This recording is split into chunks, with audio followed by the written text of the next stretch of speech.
పిల్లనిచ్చిన మామనే ఎన్నుపోటు పుడిచిన వాడు కాబట్టి ఆయన దేవుడు ఆయనకి తగినట్టే జరుగుతుంది. ప్రతి ఒక్కటి కూడా దివాలా ఎత్తిపోయాడంట. ముఖ్యంగా నా పరిపాలనలో నేను 2 సార్లు సర్పంచ్గా ఉన్నాను, ఇప్పుడు డిప్యూటీసీగా ఉన్నాను.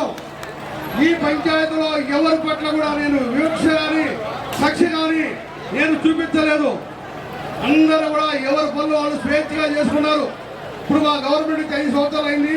సచివాలయంలో ఎవరు కూడా ఏ పార్టీ వాళ్ళైనా వాళ్ళ పనులు వాళ్ళే చేస్తున్నారు. ఏ ఒక్కరికి కూడా మేము పని చేయొద్దు అని చెప్పలేదు, పనులు ఆపలేదు.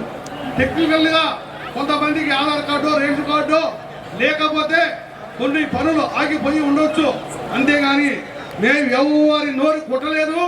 ఆ అవసరం మాకు లేదు.